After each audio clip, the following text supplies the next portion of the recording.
Trigonometry में जो सबसे पहली चीज़ है वो हम देख लेते हैं कि ट्रिग्नोमेट्री एक्चुअली होती क्या है। ट्रिग्नोमेट्री जो है ये बेसिकली ब्रांच है एक मैथमेटिक्स की that deals with the angles and sides of a right angle triangle. मतलब एंगल्स और साइड्स किसकी? Right angle triangle. It means trigonometry के अंदर हम क्या डील करेंगे? राइट एंगल ट्रायंगल को। अब राइट एंगल ट्रायंगल कौन सा होता है? ऐसा ट्रायंगल जिसकी एक साइड परपेंडिकुलर यानी 90 डिग्रीज पे हो, उसे हम राइट एंगल ट्रायंगल कहते हैं। ठीक है, ये आइडिया आपके पास ऑलरेडी एग्जिस्ट करता है, आपको ऑलरेडी ये बात पता है। तो ट्रिग्नोमेट्री के अंदर बेसिकली हम जो है सिर्फ राइट एंगल के एंगल्स और साइड्स के बारे में पढ़ते हैं।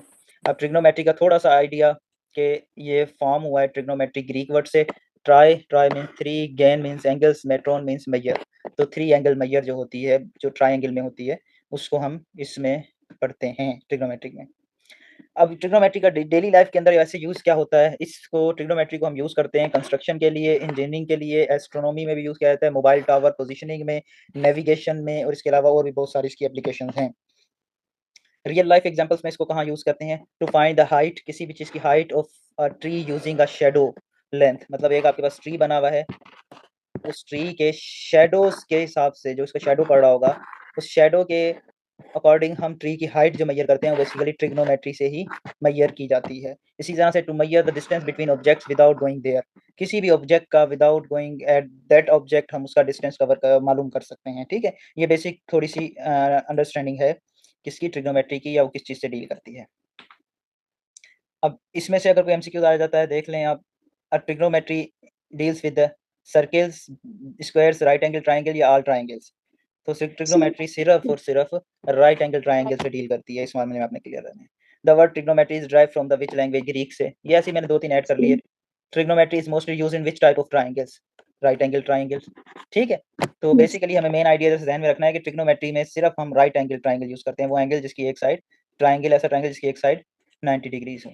अब हम अभी तक पढ़ के आए कंसेप्ट, इसको थोड़ा सा ध्यान से पढ़िएगा, यहाँ से आपको प्रॉपर चीज़ें स्टार्ट होती हैं। हम पढ़ के आए भाई एक एंगल है 90 डिग्रीज, फिर हम पढ़ के आए कि भाई 60 डिग्रीज, फिर हम पढ़ के आए 180 डिग्रीज, जो कि सम ऑफ ऑल द ट्रायंगल्स के एंगल का 180 डिग्री होता है। फिर पूरे सर्किल का एंगल हमने बोला 360 डिग्रीज होता है। तो बेसिकली जो हमारे पास डी या प्रोटेक्टर के अंदर एंगल्स थे, वो सारे एंगल हमने इसमें डिस्कस किए हैं। ठीक है, अब ये जो डिग्री हम लगाते हैं, ये डिग्री बेसिकली क्या होती है? ये degree basically measure of the distance है। अगर आम ज़बान में हम कहें कि मैयर के किसी भी एंगल को मैयर जब हम करते हैं वो डिग्रीज़ में करते हैं। भाई इतने डिग्री का एंगल है, जैसे हमने परपेंडिकुलर एंगल के लिए कहा कि 90 डिग्रीज़ का होता है, मतलब राइट एंगल ट्रायंगल जो होता है वो 90 डिग्रीज़ का होता है। तो ये सारी चीज़ें जो ये ऊपर हम डिग्री लगा रहे हैं, ये डिग्री या इसकी जगह पे एक और चीज़ हम मैयर यूज़ करते हैं। एंगल एंगल यूज़ करने के लिए 2 यूनिट्स लग रहे होते हैं, या डिग्री लग रहा होता है, दूसरा रेडियन लग रहा होता है। ठीक है, अब रेडियन और डिग्री, इन दोनों का आपस में रिलेशन क्या है, इन दोनों का आपस में कन्वर्जन क्या है, उस चीज़ को हम इसमें पढ़ेंगे। In geometry both degree and radian represent the measure of an angle. किसी भी एंगल को हम जब मैयर करते हैं, या डिग्री में करते हैं या रेडियन में करते हैं। डिग्री से तो अभी तक आप वाकिफ थे, रेडियन आपके लिए एक डिफरेंट चीज़ है। ठीक है, अब रेडियन अगर मैं आम ज़बान में आपको कहूँ तो radian basically is nothing but expressing a angle without degree. ठीक है, उसे हम रेडियन कहते हैं। One complete anti clockwise revolution can represent by 2 pi in radian. अब आप पाई पढ़ के आए हैं? पाई का तो आपने पढ़ा है। ठीक है, पाई की वैल्यू आपने पिछले लेक्चर में भी सर्किल और circumference of the circle and the area of the circle में भी पढ़ी थी, और ये आप फिजिक्स के पहले लेक्चर से ही पाई की वैल्यू पढ़ते आ रहे हैं। मैथ में भी हमने बोला कि भाई ये इर्रेशनल नंबर होता है पाई, जिसकी वैल्यू 3.14 हम कैलकुलेशन के लिए लेते हैं, और ये बराबर होता है 22/7 के। ठीक है, ये एक थोड़ी सी हम अंडरस्टैंडिंग पाई की लेके चल रहे हैं शुरू से। अब जब भी एंगल पाई में मेजर किया जाएगा तो वो रेडियन कहलाएगा, और जब भी एंगल डिग्रीज में मेजर किया जाएगा तो उसको हम डिग्री कहेंगे। ठीक है, तो इसका मतलब ये हुआ कि अगर हम एक सर्किल की, पिछले लेक्चर में हमने बात की थी, हमने कहा था एक सर्किल जो होता है वो पूरा 360 डिग्रीज का होता है। यस 360 डिग्रीज का होता है। अब 360 डिग्रीज जो होता है वो कितने रेडियन के बराबर होता है? वो 2 पाई रेडियन के बराबर होता है। मतलब 2 पाई, अगर मैं ये कह दूं कि एक सर्किल जो है, इसकी मुकम्मल जो एंगल होते हैं इसके अंदर वो 2 पाई होते हैं, तो इट मीन्स मैं जो कह रहा हूँ आपको, वो 360 डिग्रीज जो हम डिग्रीज में पढ़ के आए थे, रेडियन में उसको 2 पाई के बराबर कहेंगे। यहाँ तक बात क्लियर है? यस इसका मतलब ये हुआ कि अगर मैं हाफ ऑफ द सर्किल की बात करूं, सेमी सर्किल की बात करूं, तो इसके एंगल कितने होंगे? इसके एंगल आप बोलेंगे 180 डिग्रीज होगा, ऐसे ही है। यस और रेडियन में इसका एंगल क्या होगा? 2 पाई, पूरे सर्किल का था, डिवाइडेड थ्रू हिस्सों में कर दिया तो पाई के बराबर हो गया। इट मींस हाफ सर्किल पाई के बराबर हो गया, हाफ दूसरा सर्किल ऐड हो गया, तो ये 2 पाई हो गया। समझ में आई बात? जी sir therefore degree and radian can be equated as, अब डिग्री और रेडियन को फाइनली हमने कैसे इक्वेट किया कि 2 पाई इज इक्वल्स टू 360, या फिर पाई इज इक्वल्स टू 180। ठीक। जी अब हम इस वाले इसको लेके चलेंगे। अब देखें ये राइट हैंड साइड जो है 180 डिग्रीज ये डिग्रीज में है और ये पाए किस में है, रेडियन में है। तो पाए रेडियन जो होता है वो बराबर होता है 180 डिग्रीज के। अब डिग्री टू रेडियन या रेडियन टू डिग्री आप कैसे कन्वर्ट करेंगे कि भाई अगर एक मैं आपको कह रहा हूँ कि एक एंगल है 90 डिग्री, बताएं ये रेडियन में कितने रेडियन का होगा। तो वो निकालने के लिए हम स्पेसिफिक फार्मूला यूज करेंगे। वो फार्मूला क्या है कि रेडियन बराबर होता है डिग्री में क्या एंगल है उसको मल्टीप्लाई कर देंगे पाई अपान 180 से। Radian RAD is equals two degrees में जो एंगल दिया गया हो आपको, मैं इधर थीटा लिख देता हूँ। हम थीटा जब भी इधर जाहिर करेंगे वो एंगल को रिप्रेजेंट कर रहा होगा। थीटा की सिंबल होती है ये, ठीक है। इसके अलावा अल्फा बीटा और गामा अगर आपने सुनी हो ये भी हम समटाइम्स एंगल के तौर पे यूज कर रहे होते हैं, लेकिन इधर यूजुअली हम थीटा की बात करेंगे। Theta in degrees multiplied by pi upon 180। तो जो रेडियन जो हमारे पास डिग्रीज में थीटा होगा ये रेडियन में कन्वर्ट हो जाएगा। रेडियन से डिग्री से रेडियन में कन्वर्ट करने के लिए हम क्या सॉरी रेडियन से डिग्री में कन्वर्ट करने के लिए क्या करेंगे, degree is equals to radian में जो एंगल दिया गया हो मल्टीप्लाइड बाय 180 अपान पाई। अब रिलेशनशिप जो है वो जहन में रखना है। जब हमने रेडियन मालूम करना है कि भाई रेडियन कितने में होगा तो हमने एंगल रख देना है, उसको मल्टीप्लाई कर देना पाई अपान 180 से। लेकिन जब हमें डिग्री में मालूम करना हो रेडियन में गिवन हो तो हमने रेडियन रख देना है, मल्टीप्लाई करना है 180 अपान पाई से। ये इसका रिवर्स प्रोसेस है। आई बात समझ में? अब इसको जरा थोड़ा सा हम एग्जांपल्स कर लेते हैं फिर आपको सही समझ में आ जाएगी। ये इधर ऊपर मैंने फार्मूलाज भी लिखे हुए हैं। पहला क्वेश्चन है convert the 15 degree to radians. अब डिग्री टू रेडियन करना है मतलब हमने ये वाला फार्मूला यूज करना है। रेडियन में डिग्री हमें गिवन है, रेडियन हमें मालूम करना है।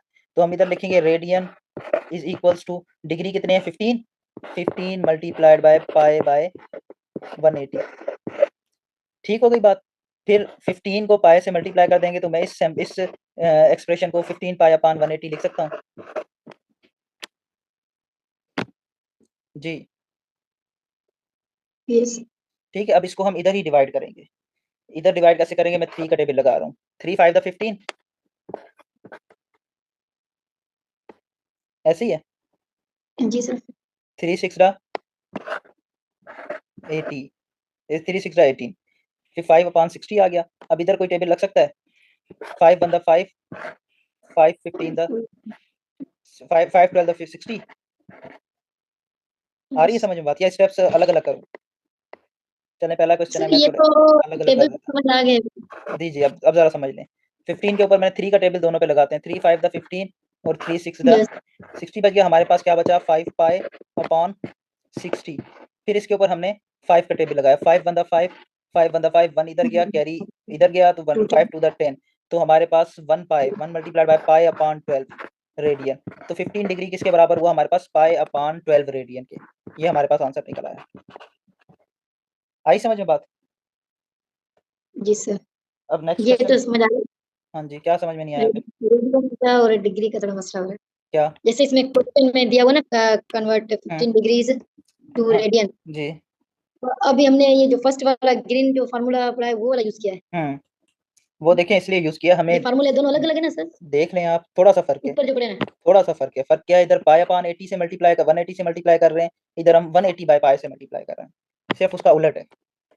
ये चीज जो चीज हमने मालूम करनी होती है इक्वल की एक साइड पे होती है। अगर हमने रेडियन मालूम करना है तो हम ये वाला ग्रीन वाला फार्मूला यूज करेंगे। अगर हमने डिग्री मालूम करना है तो हम ये वाला फार्मूला यूज करेंगे। ठीक है। सेकंड एमसीक्यू सेकंड क्वेश्चन देख लेते हैं, उसके बाद आपको आहिस्ता आहिस्ता ये बातें ये 4 5 करने से समझ आ जाएगी। Convert 330 degrees into radian. Radian में कन्वर्ट करना है, कौन सा फार्मूला यूज होगा, ये वाला रेडियन वाला। डिग्रीज में एंगल दिया गया 330। हम क्या करेंगे, हम लिखेंगे radian is equals two degrees में 330 है, डिग्री है इधर yes 330 multiplied by pi by 180, pi by 180। ठीक है। और इसको अगर मैं थोड़ा और सिंपल लिख लूँ तो 330 पाई अपॉन 180। अब इधर हम सिंपल टेबल लगा देंगे, 0 से 0 कैंसिल हो गया। तो हमारे पास इधर टेबल कौन सा लगता है, 3 1 3, 3 1 3, 3 6 अब कोई टेबल लगता है? नहीं नो लगता। 11 अपॉन, तो हमारे पास रेडियन में आंसर आया 11 पाई बाय 6 रेडियन। ये हमारे पास आंसर आ गया। ठीक। यस अब थर्ड वाला आप खुद करें, ये भी degree to radian, degree to radian conversion है। Convert 90 degree to radian.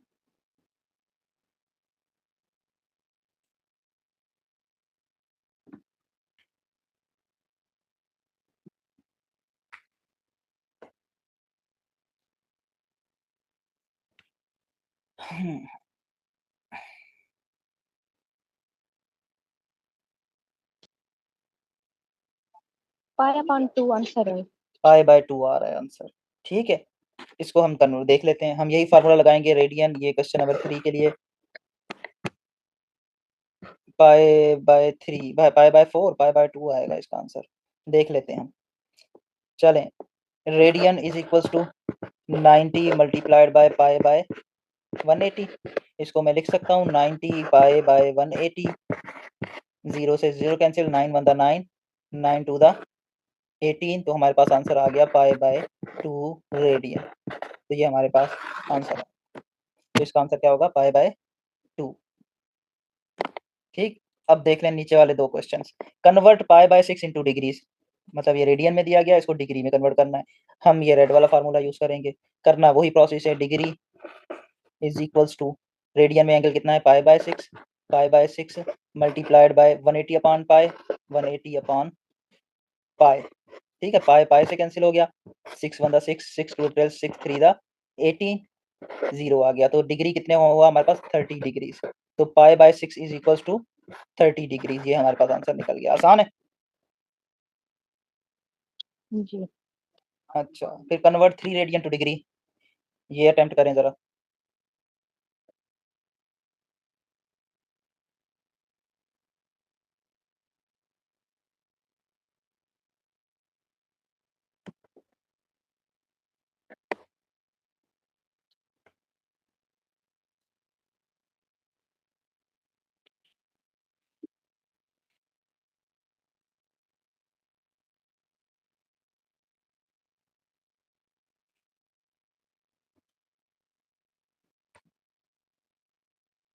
Sixty degrees, गलती कर रहे हैं कहीं पे भाई।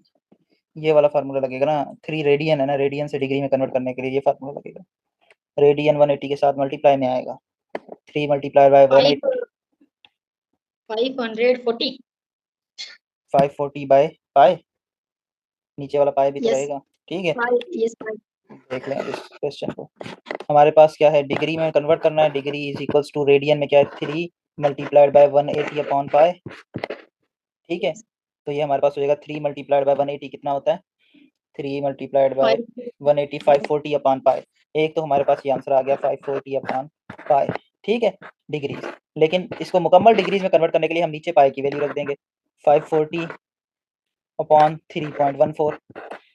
ये रख दें, आपकी मर्जी है। 540 मल्टीप्लाइड बाय 7 अपॉन 22 कर दें, आपकी मर्जी है।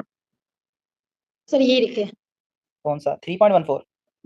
नहीं, 2.7, 7/22। चलें ठीक है, इस तरीके से हम कर लेते हैं। देखें, यहाँ तक तो आ गया आपका सिंपल मल्टीप्लिकेशन। अब हमने पाई की वैल्यू, हमारे पास 22/7 होती है। यस ठीक है, इस पाई को अगर मैं ऊपर मल्टीप्लाई में लेके आऊंगा तो इसकी 7 ऊपर आ जाएगा, 22 नीचे आ जाएगा। ये यस सिंपल सी जो है मैथमेटिक्स का एक रूल है। तो मैं अगर इसको लिख दूं 540 मल्टीप्लाइड बाय 7 अपॉन 22, कर यस सकता हूँ। जी। अब हम क्या करेंगे, 22 को इधर इसके साथ डिवाइड कर दें, इन दोनों को पहले मल्टीप्लाई कर लें। मैं सीधा कैलकुलेटर यूज कर रहा हूँ, यूजुअली एमसीक्यूज में इतने कॉम्प्लेक्स आते नहीं है। 540 बाय 7 हमारे पास आता है 3780 डिवाइडेड बाय 22। इस फिगर को जब हम 22 से डिवाइड कर देंगे तो हमारे पास आंसर आएगा 171.8 डिग्रीज। तो इसका आंसर आएगा 171.8 डिग्रीज। ये मुकम्मल डिग्रीज में इसका आंसर आ गया। ठीक, यस आपने सिंपल ये आइडिया ध्यान में रखना है कि रेडियन डिग्री मालूम करते हुए हम 180 ऊपर रखते हैं, पाई नीचे रखते हैं, और रेडियन मालूम करने के लिए पाई ऊपर रखते हैं और 180 नीचे रखते हैं। ठीक है, इसको आप किसी भी लॉजिक से ध्यान में रखेंगे। फिर हमारे पास आ जाता है क्वाड्रेंट। ये क्वाड्रेंट का आइडिया मैं आपको ऑलरेडी दे चुका हूँ पहले। ठीक है, फिर भी इसको हम थोड़ा सा ओवरव्यू कर लेते हैं। क्वाड्रेंट भाई 4 होते हैं किसी भी चीज़ के, first quadrant, second quadrant, third quadrant and fourth quadrant. ठीक है, अब इन क्वाड्रेंट्स के अंदर जी। एक्स और वाई की वैल्यू होती है। ये एक्स और वाई की वैल्यूज क्या क्या होती है, नीचे टेबल में दिया गया। इसको मैं ज़्यादा डिटेल में नहीं पढ़ा रहा क्योंकि ऑलरेडी आपको समझा चुका हूँ। फर्स्ट क्वाड्रेंट के लिए में एक्स की वैल्यू पॉजिटिव होगी, वाई की वैल्यू भी पॉजिटिव होगी।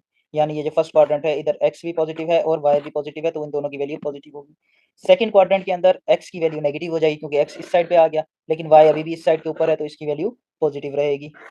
थर्ड क्वाड्रेंट जो है उसके अंदर एक्स की वैल्यू नेगेटिव हो जाएगी, वाई की वैल्यू भी नेगेटिव हो जाएगी क्योंकि इस क्वाड्रेंट में आ गए। इस क्वाड्रेंट के अंदर ये एक्स भी इधर नेगेटिव में है, वाई भी इधर नेगेटिव में। फोर्थ क्वाड्रेंट के अंदर एक्स की वैल्यू अगेन पॉजिटिव आ जाएगी क्योंकि इस साइड पे आ गया और वाई की वैल्यू क्या रहेगी, नेगेटिव रहेगी। इसका आप ज़रा स्क्रीनशॉट ले लें ताकि आपको ये चीज़ें दोबारा रिवाइज करने में आसानी रहे। ये मैं ऑलरेडी आपको कंसेप्ट दे चुका हूँ। अब आगे चलते हैं MCQs. Which of the in which quadrant is the point -3, 4 located? -3 और 4 कौन से क्वाड्रेंट में है? सेकंड क्वाड्रेंट में। और कोई बताए? पहला वाला मैंने आपको बताया था हमेशा x होता है, दूसरा वाला y होता है। x नेगेटिव y पॉजिटिव, कौन सा क्वाड्रेंट होगा?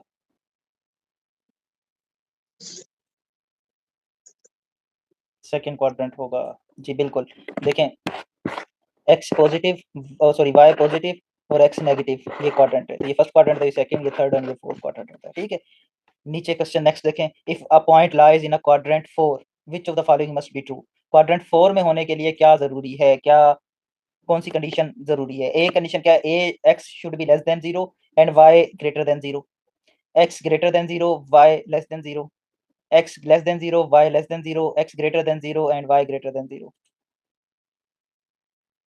ऑप्शन ए क्या कह रहा है? X less than 0। Fourth quadrant, ये एक्स पॉजिटिव, ये वाई पॉजिटिव, ये एक्स नेगेटिव, ये वाई नेगेटिव। फोर्थ क्वाड्रेंट के लिए कंडीशन क्या है? एक्स की वैल्यू ग्रेटर देन 0 होनी चाहिए, क्योंकि पॉजिटिव होगी तो ग्रेटर देन 0, और वाई की वैल्यू लेस देन 0 होनी चाहिए। ऐसा कौन सा ऑप्शन है? एक्स की वैल्यू ग्रेटर देन 0, वाई की value less than 0। Option B. B. ठीक। अब थर्ड वाला देखें। Which of the following point lies in quadrant 3? Quadrant 3 में इनमें से कौन सा पॉइंट लाई करता है?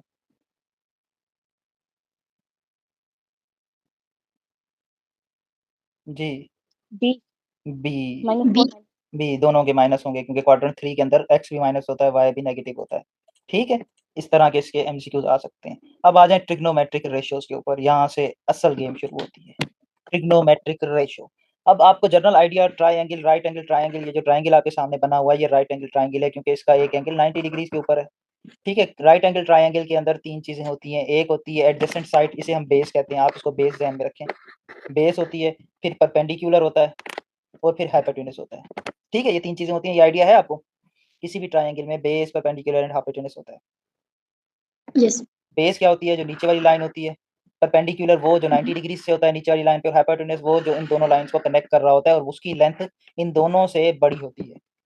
ठीक है, तो किसी भी ट्राइंगल के, राइट एंगल ट्राइंगल के तीन पैरामीटर्स होते हैं। एक बेस होता है, एक परपेंडिकुलर होता है, और एक हाइपोटेनस होता है। ठीक है, अब अगर मैं आपसे इस तरह इसी ट्राइंगल को उठा के मैं लिखूं कि लाइन सेगमेंट बी सी जो है, ये लाइन सेगमेंट की सिंबल ऊपर दे देते हैं, इज इक्वल्स टू बेस है। ठीक है, और लाइन सेगमेंट ए बी जो है वो परपेंडिकुलर है, और लाइन सेगमेंट ए सी जो है वो क्या है? हाइपोटेनस है।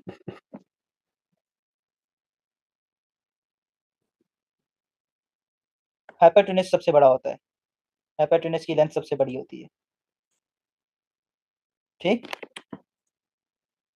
अच्छा, अब ये ट्रिग्नोमेट्रिक रेशियोज कैसे निकालते हैं? इसके अंदर देखिए हमारे पास बेसिक तीन ट्रिग्नोमेट्रिक रेशियोज होते हैं। वैसे तो बहुत सारे आगे आ जाते हैं इसके, रेसिप्रोकल भी आ जाते हैं, फिर आगे आइडेंटिटीज भी आती हैं। आपने अगर सुना हो साइन थीटा, कॉस थीटा और टेंजेंट थीटा, ये तीन बेसिक ट्रिग्नोमेट्रिक रेशियोज हैं। कभी सुना है ये? नहीं सुना? जी सर। सुना है। Sine theta, tangent theta and cos theta. ठीक है, इनके सर कुछ खाली जी क्या कह रही हैं? फर्स्ट टाइम रे सुना है खाली। हाँ, आज पढ़ भी लें। तो अब राइट एंगल ट्राइंगल के अंदर ट्रिग्नोमेट्रिक रेशियोज कैसे हम आइडेंटिफाई करते हैं? भाई साइन थीटा किसके बराबर होता है? साइन थीटा हमेशा बराबर बराबर होता है परपेंडिकुलर अपॉन हाइपोटेनस के। अगर आपको इस ट्राइंगल में ये तीनों एंगल एग्जिस्ट करते हैं, ट्राइंगल में ये तीनों sine, cos and tangent theta exist करते हैं। अब अगर आपको परपेंडिकुलर और बेस दिया गया हो, परपेंडिकुलर और सॉरी हाइपोटेनस, परपेंडिकुलर और हाइपोटेनस दिया गया हो, तो आपकी क्या, आपको जो एंगल मिलेगा वो साइन का एंगल मिलेगा। ठीक है, तो sine theta is equals to perpendicular upon hypotenuse. Cos theta बराबर होता है बेस अपॉन हाइपोटेनस के, और टेंजेंट थीटा बराबर होता है परपेंडिकुलर अपॉन बेस के। ठीक है, ये बेसिक से ट्रिग्नोमेट्रिक रेशियो है। इनको याद करने का तरीका क्या है? ये जो ऊपर स्टेटमेंट मैंने लिखी है, सिर्फ इसको याद कर लें, आपको ये रेशियो जहन में आ जाएंगे। फिर इनके इस्तेमाल के ऊपर हम बात करते हैं। Some people have curly brown hair till paint black. देखें, सम एस है, S mean sine, sine theta is equals to people have, perpendicular upon hypotenuse, ये परपेंडिकुलर अपॉन हाइपोटेन्यूज, ठीक है। फिर आ जाओ करली ब्राउन हेयर, करली से सी से कॉस, तो cos theta is equals to base upon hypotenuse, base upon hypotenuse. फिर थर्ड में आ जाता है tangent theta, tangent theta till paint black, tangent theta is equals to perpendicular upon base. ये बात समझ में आ गई आपको? Yes sir. ठीक है, आपने ये स्टेटमेंट ध्यान में रखनी है, some people have curly brown hair till paint black. लेकिन ओवरऑल ट्रिग्नोमेट्रिक रेशियोज हमारे पास 6 होते हैं, sine theta, cos theta, tangent theta, sec theta, cosec theta and cot theta. ये बेसिकली है क्या, इनके रेसिप्रोकल्स हैं, मतलब इनके उलट हैं।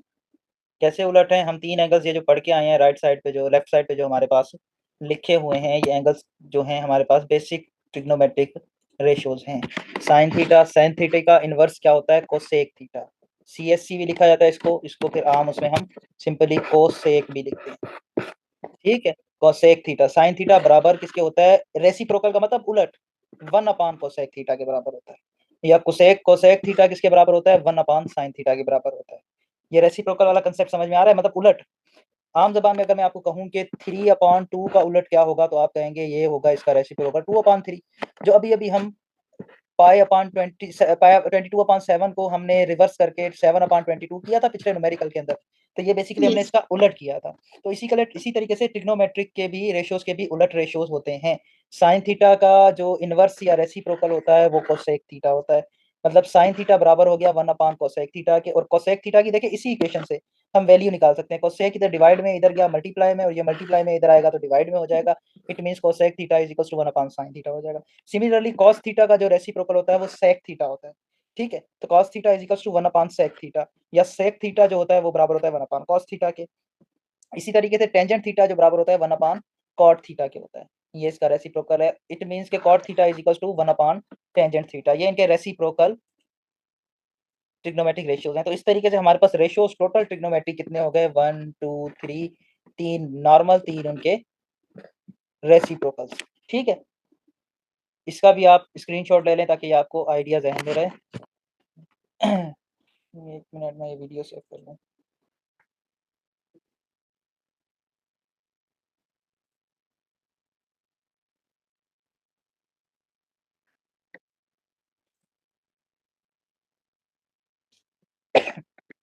ठीक, अब जी इसके सर। बाद देख लें इधर से एमसीक्यूज कैसे आते हैं। What is the reciprocal of sine theta, A. Sine theta का कोसेक थीटा होता है, CO, सॉरी। ठीक है। If cos theta is equal to 3/5, cos का रेसिप्रोकल सेक होता है, sec theta is equal to, अगर cos थीटा 3/5 किया है तो सेक थीटा किसके बराबर होगा, रेसिप्रोकल होगा, exact 5.3। 5/3। It means option C is the correct option. अच्छा, जी। If sin theta is equal to 4/5, what is the value of cosec theta, 5/4 A. 5/4 a, ठीक है, बड़ा आसान सा है। अब आ जाएं लास्ट क्वेश्चन के ऊपर। In a triangle, right triangle, if the length of the perpendicular is twice of the base, what is the value of tangent theta? बोल रहा है एक ट्राइंगल के अंदर अगर परपेंडिकुलर की जो लेंथ है वो दुगनी है, डबल है किससे, बेस से, तो बताओ टेंजेंट थीटा क्या होगा। अब हम इधर क्या करेंगे, सबसे पहले ट्रिग्नोमेट्रिक रेशियो निकालेंगे। Some people have curly brown hair till paint black, मतलब tangent theta is equals to till paint perpendicular upon base, ठीक है। ये हमारे पास 10 की वैल्यू आ गई। अब देख लेते हैं, सपोज करें, अब देखें सवाल में क्या बोल रहा है, length of the perpendicular is twice the base. से सपोज अगर बेस की लेंथ x है तो परपेंडिकुलर की 2x होगी, ट्वाइस ऑफ द x होगी ना। यस। तो हम इधर यही वैल्यूज रख देंगे। Tangent theta is equals to perpendicular की क्या हो गई, सॉरी x, यस। बेस की x परपेंडिकुलर की 2x हो गई, 2x, एक minute. 1x। If the length of perpendicular is twice the base, अगर परपेंडिकुलर की length of the perpendicular is twice the base, ठीक है। Tangent theta is equals to, अगर से सपोज बेस की अगर हमारे पास x है तो परपेंडिकुलर की 2x हो गई, ठीक। Perpendicular 2x upon x, x से कैंसिल, तो टेंजेंट थीटा की वैल्यू कितनी होगी हमारे पास 2 होगी, जो कि हमारे पास ऑप्शन ए करेक्ट है। आई समझ में बात? यस। ठीक इरफाना, एक्सीलेंट। अच्छा अब आ जाएं थोड़ा सा और कॉम्प्लेक्स में। यहाँ तक चीजें बड़ी आसान थी, आगे भी आसान ही है, सिर्फ ये है कि हम सारी जिंदगी डरते रहे हैं कि जनाब ये कॉस क्या है, साइन क्या है, टेंजेंट क्या है। ट्रिग्नोमेट्रिक आइडेंटिटीज, हमने अलजेब्रा की कुछ आइडेंटिटीज पढ़ी होंगी आपको अगर याद हो तो, a square plus b square, a plus b whole square is to a square plus two a b plus b square, ये जो अलजेब्रिक फार्मूलाज पढ़े थे वो आइडेंटिटीज थी। इसी तरीके से ट्रिग्नोमेट्रिक की भी आइडेंटिटीज होती हैं। आइडेंटिटीज बहुत ज्यादा होती हैं, आइडेंटिटीज सिर्फ ये 5 नहीं होती, लेकिन मैंने मेजर 5 निकाली हैं। इनको जरा जहन में रखना है और इनको याद रखना है, क्योंकि ये आपको याद है उसी तरीके से। अगर आपको ए प्लस बी होल स्क्वायर का फार्मूला याद है तभी आप कर सक रहे थे, अगर आपको ए स्क्वायर माइनस बी स्क्वायर का फार्मूला याद था तभी आप उसको सोल्व कर पा रहे थे, अदरवाइज आप उसको सोल्व नहीं कर पा रहे थे। इट मीन्स इधर भी आइडेंटिटीज को जब याद रखेंगे तो इससे रिलेटेड एमसीक्यूज आप सॉल्व कर सकेंगे। पहली ट्रिग्नोमेट्रिक आइडेंटिटी होती है टेंजेंट थीटा बराबर होता है sine theta upon cos theta. ठीक। दूसरा होता है कॉट थीटा बराबर होता है cos theta upon sine theta. अब इनको मैं ड्राइव नहीं करा रहा, ये उन्हीं 6 ट्रिग्नोमेट्रिक रेशियो से ड्राइव होती हैं। फिर sine square theta plus cos square theta is equal to 1, this is the most important, जिसके ऊपर अक्सर एमसीक्यूज आते रहते हैं। Sine square theta plus cos square theta is equal to 1। इसी तरीके से sec square theta is equal to 1 plus tangent square theta, और कोसेक स्क्वायर थीटा बराबर होता है 1 प्लस कॉट स्क्वायर थीटा के। ये 5 जो है ये आपको याद रखनी है एनी हाउ, किसी भी सूरत अगर ट्रिग्नोमेट्रिक के क्वेश्चन आ जाते हैं आपको ये आइडेंटिटीज याद होंगी तभी आप इनको सोल्व कर पाएंगे, अदरवाइज आप इसको सोल्व नहीं कर पाएंगे। ठीक है, ये क्लियर है? ये भी जी आपको सर। मौके पे तो याद नहीं होंगी लेकिन बाद में जहन में रखनी है, इनका स्क्रीनशॉट लेके रख लें आप। अब आ जाते हैं इन ट्रिग्नोमेट्रिक रेशियोज के ऊपर क्वेश्चंस कैसे कैसे आते हैं आइडेंटिटीज के ऊपर। असल क्वेश्चन अगर देता है कोई भी एग्जामिनर तो यूजुअली यहाँ से देता है, उसकी वजह क्या होती है कि ये थोड़ा सा कॉम्प्लेक्स टॉपिक्स होते हैं, कॉम्प्लेक्स चीजें होती हैं, फार्मूले आइडेंटिटीज सबको याद नहीं होती है। MCQs number 1, if tangent theta is equal to 3 upon 4 what is the sec square theta.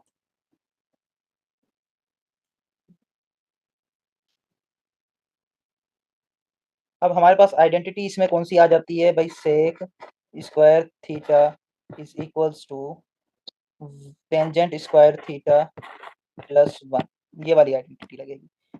बोल रहा है टेंजेंट थीटा 3 अपॉन 4 के है, तो बताओ सेक स्क्वायर थीटा किसके बराबर होगा। तो हम इधर वैल्यू रखेंगे, sec square theta is equal to tangent कितने के बराबर है, 3 अपॉन 4 का स्क्वायर, 3 अपॉन 4 का स्क्वायर प्लस 1, तो ये हमारे पास हो जाएगा 3 3 द 9 4 4 द 16 प्लस 1। इधर हम ले लेंगे LCM, 16 common denominator, 16 9 plus 16 is equals to 16 और 9 कितने होते हैं, बल्कि इधर हमारे पास 25। 25, 25 अपॉन 16, तो 25 अपॉन 16 हमारे पास कोई आंसर है, सी ऑप्शन है, इसका सी ऑप्शन करेक्ट होगा। समझ में आई ये बात? आइडेंटिटी याद हो, ये सिंपल, इधर आपने इसको वैल्यूज रख के स्क्वायर निकाल के जो भी है, इधर मैंने एलसीएम ले लिया, सिंपल सा एलसीएम है। ठीक, उसके बाद फिर हमने आंसर के ऊपर आ जाना है। क्लियर है? यस। चलें, if cot theta is equals to 2 then sec square theta किसके बराबर होगा, कोसेक स्क्वायर थीटा। अब इधर कोसेक स्क्वायर थीटा की आइडेंटिटी लग जाती है, cosec square theta is equals to cot square theta, cot square theta plus 1। ठीक है, तो हम इधर सिंपल सी आइडेंटिटी लगाएंगे, कॉट की वैल्यू क्या है 2 की, 2 का square plus 1, 2 2 to the 4 plus 1, तो cosec square theta is equals to 5, option में है 5, जी option C is the correct option. अब जरा देखें, what is the value of tangent theta upon 1 plus tangent square theta, tangent theta upon 1 plus tan square theta. अब हम चले जाएंगे वापस आइडेंटिटीज के ऊपर। 1 प्लस टेन स्क्वायर थीटा बराबर होता है सेक स्क्वायर थीटा के, तो इसको मैं लिख सकता हूँ tangent theta upon sec square theta. ठीक है, ऐसा कोई आंसर है? नहीं है, इसका मतलब है फर्दर दूसरी आइडेंटिटी लगेगी। नीचे आइडेंटिटी लग गई, ऊपर आइडेंटिटी हमारे पास टेंजेंट थीटा है। टेंजेंट थीटा जो हमारे पास होता है आइडेंटिटी के अंदर, जो मैंने आपको लिखवाई है एमसीक्यू नहीं आइडेंटिटीज की हैं, टेंजेंट थीटा बराबर होता है sine theta upon cos theta के। तो टेंजेंट की जगह पे अगर मैं sine theta upon cos theta लिख दूं तो ये हो जाएगा sine theta upon sec square theta, और cos थीटा, ऐसा कोई ऑप्शन है?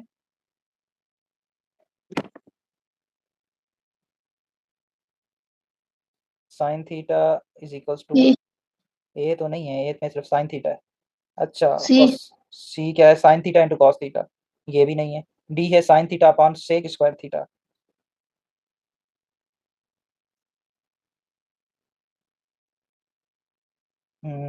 इसकी एक मिनट आइडेंटिटीज में देखूँ एक दफ़ा। sin theta upon sec square theta, tangent theta है ना, value of tan theta upon 1 plus tan square theta है। टेंजेंट थीटा की वैल्यू आ गई sin theta upon cos theta. sin theta की वैल्यू आ जाएगी टेंजेंट इंटू कॉस, फिर भी ये tangent upon sec square theta हो जाएगा, टेंजेंट भी नहीं है। 1 plus tan square theta sec cosec cos cot theta upon sin theta.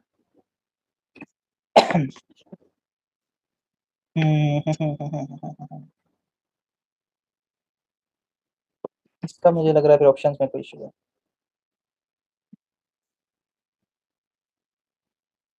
एक मिनट, टेंजेंट आइडेंटिटीज पांचवी छठी identity sin theta upon sec square theta into cos theta होगा। ये option D के अंदर इशू है थोड़ा। ऑप्शन डी करेक्ट होगा, sin theta upon sec square theta into cos theta इसका आंसर होगा। ठीक है, ये इसमें आइडेंटिटी में इशू है कोई। अच्छा, क्वेश्चन नेक्स्ट देख लें, which expression is equivalent to cot theta into tangent theta. Again हम क्या करेंगे, आइडेंटिटी देखेंगे cot थीटा किसके बराबर होता है। तो आइडेंटिटी के अंदर cot थीटा की वैल्यू बराबर होती है cos theta upon sin theta के। तो cot थीटा बराबर हो गया cos theta upon sin theta into tangent theta. कर सकते हैं, क्योंकि cot थीटा बराबर होता है, ये आपको आइडेंटिटी याद होंगी तब आप कर पाएंगे इसको, cos theta upon sin theta into tangent theta. ये cot थीटा बराबर होता है cos theta upon sin theta के। अब टेंजेंट थीटा किसके बराबर होता है? टेंजेंट थीटा बराबर होता है sin theta upon cos theta के। तो हमारे पास टेंजेंट की जगह पे जब वो वैल्यू रखेंगे तो हमारे पास हो जाएगा cos theta upon sin theta multiplied by tangent की वैल्यू हो जाती है हमारे पास sin theta upon cos theta. तो sin थीटा से कैंसिल, cos थीटा से कैंसिल, हमारे पास 1 बचा। ऑप्शन में है, हाँ, ये option is the correct option.